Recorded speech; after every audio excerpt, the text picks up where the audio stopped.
Yeah, believe in yourself. Who else gon' believe in you? Who else gon' believe in you? Who else gon' believe in you? Believe in yourself. Yeah. Who else gon' believe in you? Hey everybody, welcome to the 5th episode of the Manny Hall Show. I'm getting ready to walk in and do this amazing interview with Wynn. If you guys don't know his story, please look him up.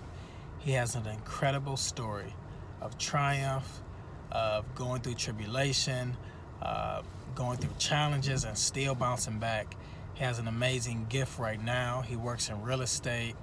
He's a motivational speaker. He's an author. So many great things going on with this man.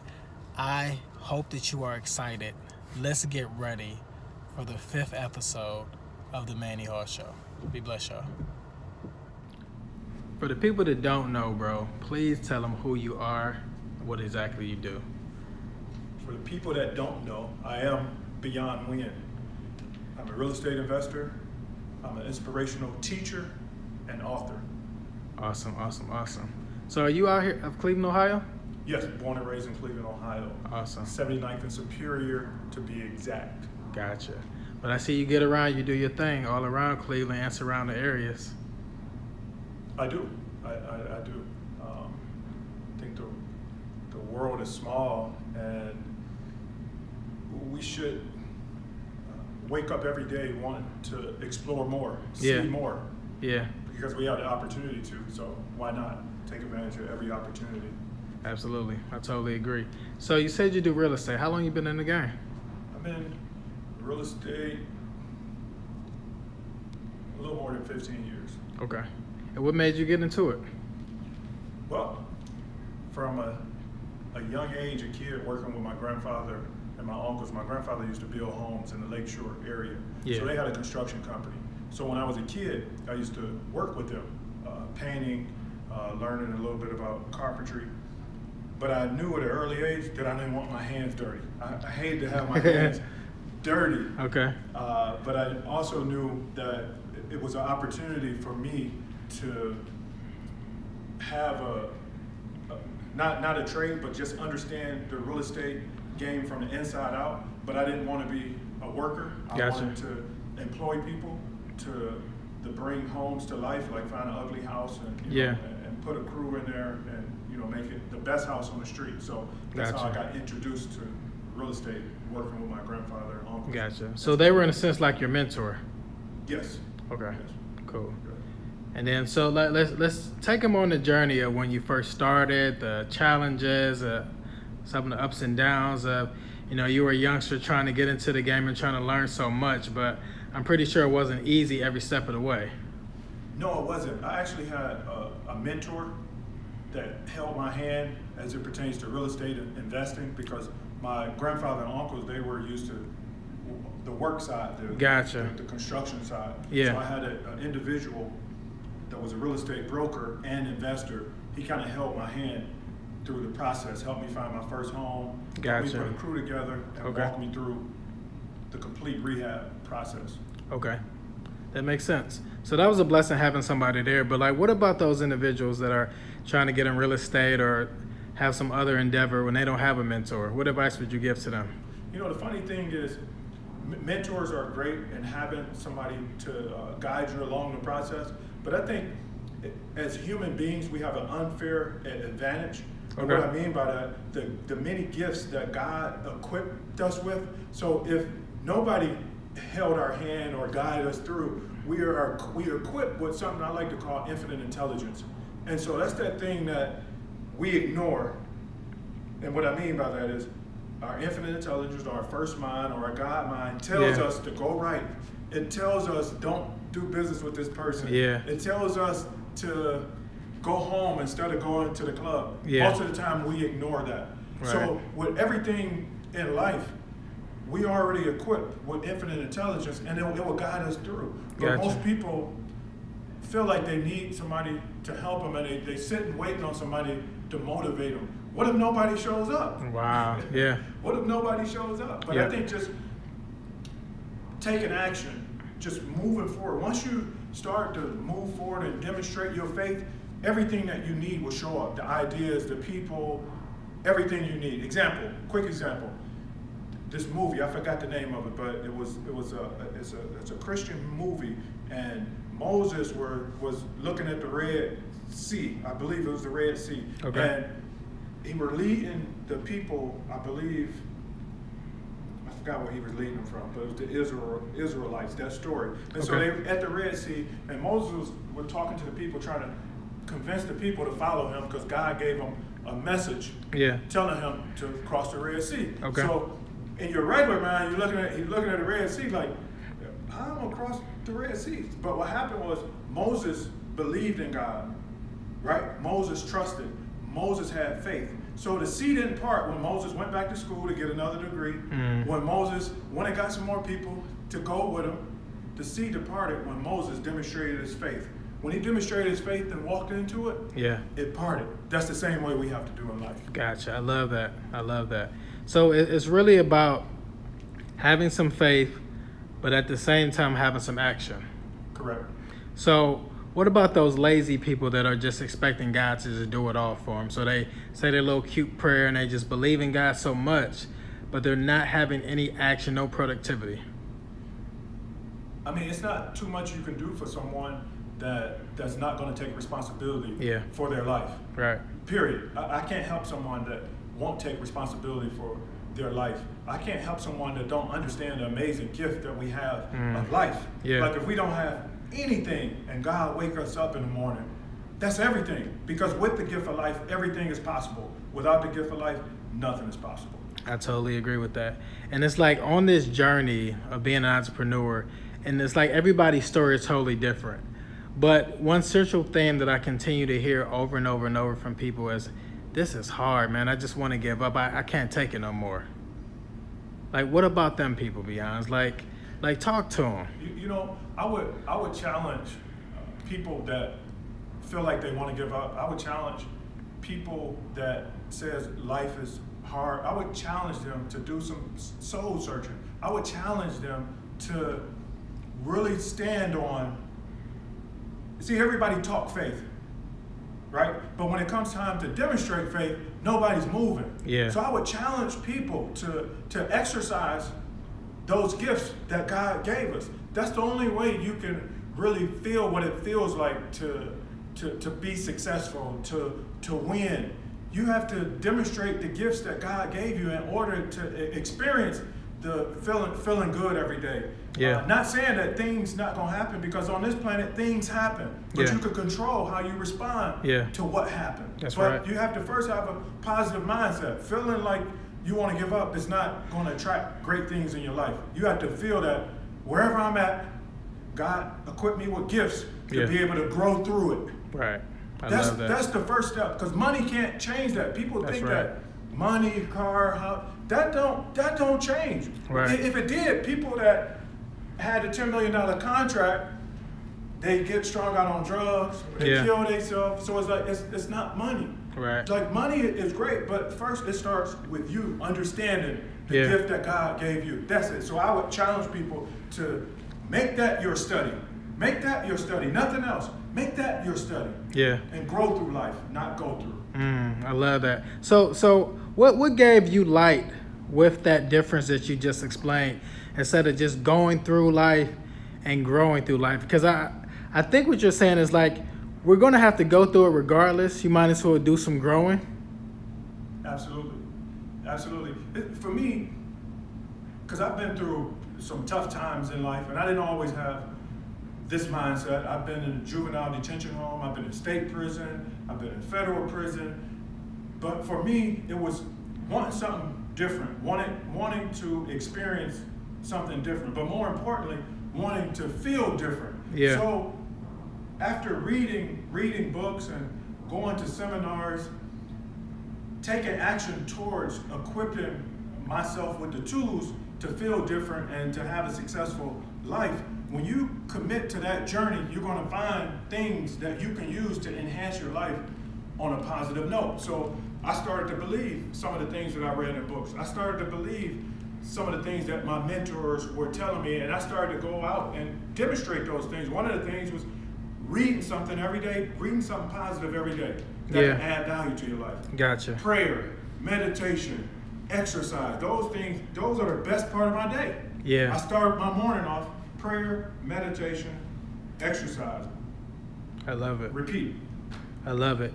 And see, and I'm glad you said that, because having like this healthy lifestyle is much more than just mental. And I think a lot of times people focus too much on that, and then they put aside eating right, working out, which is huge as well, right?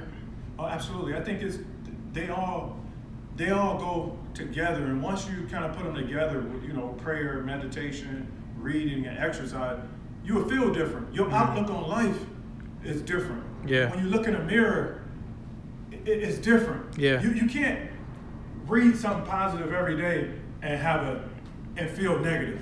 Yeah. It's a feeling associated with reading good things, putting good things inside of your mind, putting good food inside of your body, exercising. It's a great feeling associated with it. I love that. I love that. And you'll find yourself getting hooked.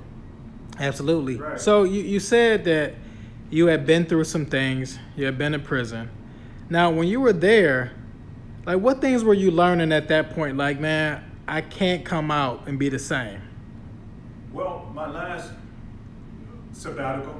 Okay. My last sabbatical, federal sabbatical.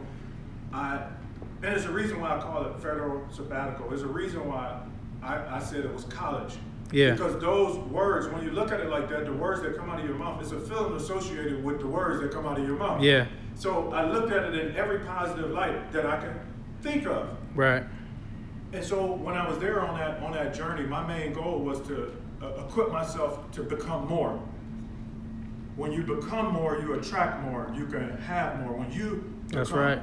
more. So before I walked in the gate, I knew that I was going to grow to another level, and I was going to help some other individuals that I met on that journey to grow as well, and inspire them to use their time as an opportunity. Yeah. Use it as an opportunity to learn, to grow, to read, to equip themselves with the things that's needed, them and me too, so we wouldn't be in that situation again. Because there's no need in crying, whining, complaining, making excuses. You got to be here. Right. You got to outdate, so you don't need to worry about that. You got to outdate. Right. You need to make the best of every moment, so you never have to experience it again. Gotcha. Because while you're there, it's almost like it's a university. Period. Like, you got an opportunity to learn. Yeah, it might not be the best living conditions, might not have the best food you want, but man, can you grind and learn and develop yourself like never before. Man, I had a room full of books. Books were stacked up. It was like I was over the limit. I had to use somebody else's room to have my books in. It's like I and this is another thing. I looked at the individuals that had been to prison and came home and took their life to new heights. Malcolm X won. Don King won. Wow. G. Garvin won with the cooking channel. He Yeah. did 10 years. Wow. So I looked at those things and said, I'm going to duplicate this. I'm not going to be the other individuals that go down here, watch TV all day, play cards, tell stories that's not true, and then come home, I can't get a job, and so I got to go back to selling drugs. No, that's an excuse. Yeah. That's what you want to do, because you didn't equip yourself or use the time wisely to enhance yourself so you could be a better man for the community, your family. Mm-hmm. So I did the opposite of that. So when I read those stories, the first thing I done was I changed my time, my sleeping time. So what I did, during the day I would sleep. I would wake up at 12 o'clock at night.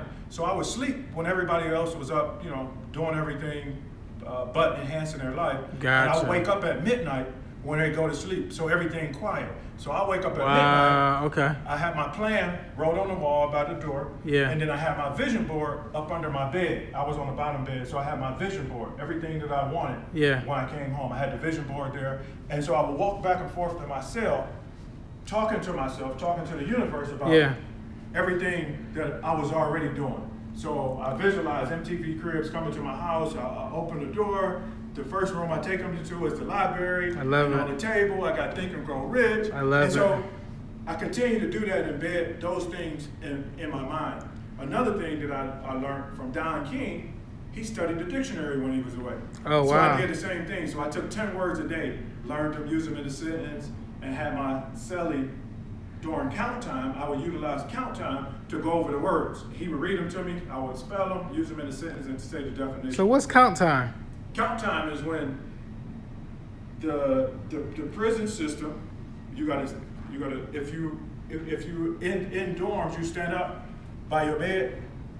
Oh, and they count everybody. They count everybody to make sure everybody's still in place. So I utilize count time. So count time the same time every day. So I utilize it to study and learn my 10 words Well, a day. no, how long was usually count time? Count time is probably 45 minutes. Okay, because they got to go through the whole system, Yes, make sure it's everybody. simultaneously. So all the Okay. units, the whole place doing count time at one time. Okay. Yeah. Yeah, so it sounds like, I mean, and we haven't begun to really talk about your childhood, but it's like you are like a beast, because like going through these things, you would almost think that you would have came out and started making excuses. Like, I done had a rough life, woe is me, I can't find a job. But instead of coming out and looking for a job and a handout, you made your own lane. Period. You know, I don't understand excuses. It's like when you really think about life and the opportunity that we have with the gift of life. Yeah. It's like, how can you? It's no excuses. It's no excuses.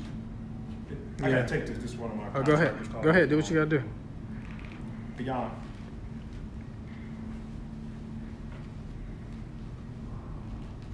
Yes.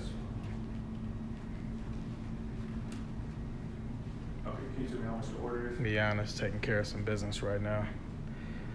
Okay, you ready to start?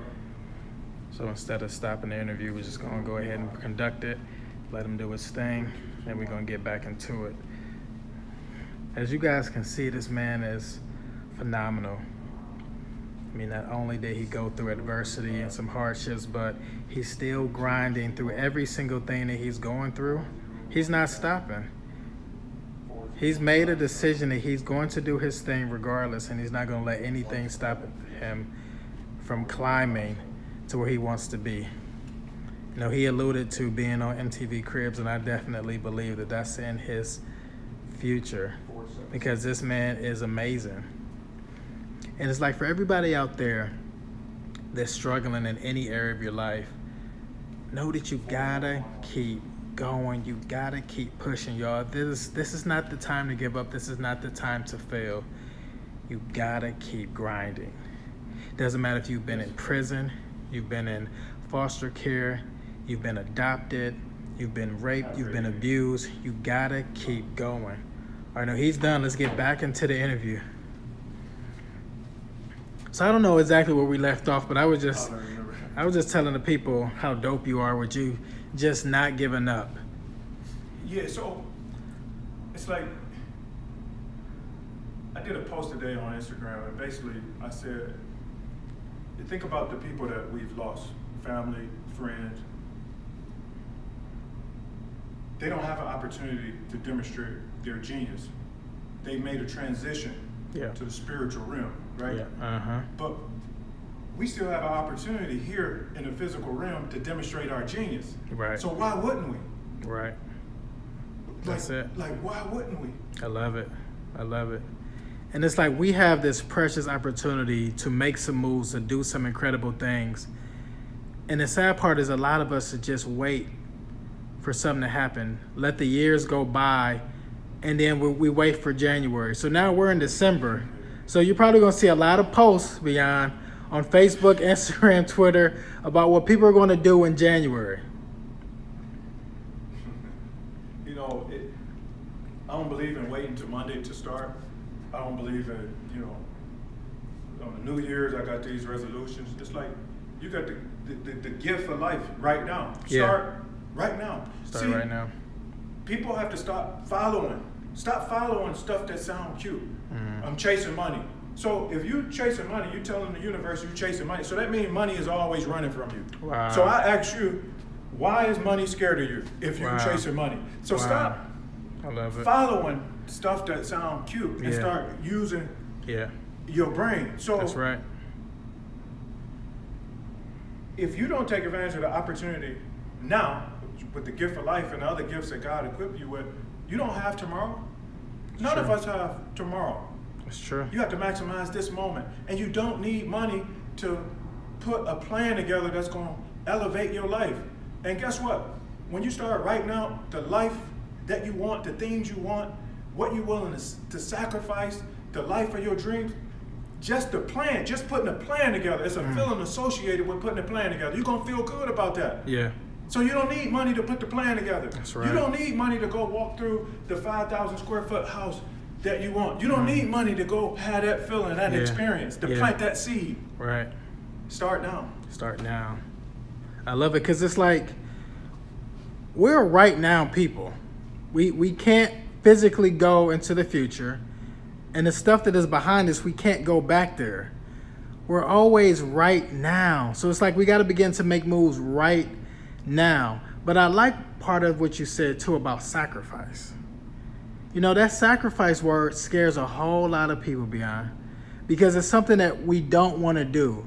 So it's like a lot of us will have ambition, but we have no patience. We're scared of sacrifice. How do those fit into the life of an entrepreneur? See, for an entrepreneur, somebody that's serious about elevating their life, those things, they look at, sacrifice and discipline as this is part of what I have to do in order to get where I want to get. So that's nothing. This is what I need to do. Gotcha. Every morning, I'm going to be at the gym at 8 o'clock. Like, I don't care what happened. I'm going to wake up. I'm at the gym at 8 o'clock. Do what I got to do. Like, period. That's how you got to look at it. Because think about this. If the title company called you and told you they had a $100,000 check for you, no thought is going to go into it. You'll walk to Detroit to get that check. That's right. That's right. You're going to, by all means. That's how you have to look at everything. Yeah. And that's so good. And it's like, that $100,000 example, and then other people have given that example when they did speeches of they crumble up a $50 bill or $100 bill and they say, well, who still wants it? Like, well, yeah, I still want it. Like, what if I stump on it, and what if I throw it against the wall? Do you still want it? Like, yeah, because it's still $100. Right. But it's like, what about you as a person? Do you still have value after you've been beat up, abused, done wrong, been to prison, been in foster care, been adopted, mom did you wrong, dad did you wrong, people overlooked you, people rejected you? You still have value, but it goes back to what you're saying. You're an entrepreneur. You have to be willing to put in the work. Period. The sacrifices, the discipline. Yes, it's going to get tough sometimes. Yes, you want to give up, but you still have value, but you got to put in the work. If you want to be successful. If not, you just keep doing the things that keep getting you the same thing, nothing. Right. It's simple. It's not rocket science. It's not a bunch of strategic planning. Yeah. The life is simple. You find a couple things that work for you in your life and you put them on repeat. Yeah. And over a period of time, compounding great habits in your life, you're going to reach whatever goal it is that you're trying to reach. Yeah. If you continue to compound bad habits, things that you don't like in your life, things that's not working, you know where you're going to end up at. That's right. Nowhere. That's right. No goals completed. The opposite of the life you want. It's simple. Yeah. I mean, it's that simple. It's like nobody needs to tell us that. You That's know the right. things that's working in your life. Yeah. If you're waking up every day at 12 in the afternoon and not getting anything done, and you continue to do that, if you eat McDonald's every day and you're getting on the scale and you're mad at the scale, you know that McDonald's saint's gonna be mad at you, Beyond. like, come on. That's right. What do you expect when you get on the scale? How That's do you right. expect to look when you go to the beach? Yeah.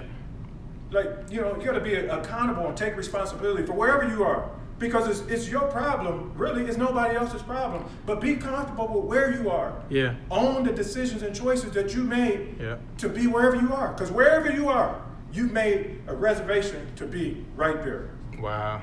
Period. Wow. When I went to prison, I didn't blame people because they thought, no, it's my fault. My actions and choices led me to prison. Yeah. And I took full responsibility, because guess what? When I'm doing everything that I dream about, living my dream life, wide awake. I'm taking responsibility for that. So why I'm not going to take responsibility for the stuff that I don't want nobody to know about? Wow, I don't want to own that. Mm-hmm. I want to keep that over here. Yeah. But I want to own this because I'm feeling good, got a couple dollars in my pocket. Right. No, I'm owning my whole story. Yeah. All Oh, of it. I love that. Okay. Any last words before we get out of here, Beyond? Last words. Understand that God equipped you with everything that you need for this journey. The moment I realized that, I knew that I made it. I knew that I made it when I realized and understood that everything that I needed for this journey, God already equipped me with it. No matter what I'm growing through, no matter what my bank account look like, God equipped me with everything I need for this journey. I advise you to unwrap your gift, share it with the world, demonstrate your genius. That's it. I love it. All right, y'all, we are out. Manny Hall Show, episode number 5, Beyond Wynn. Check them out. Peace.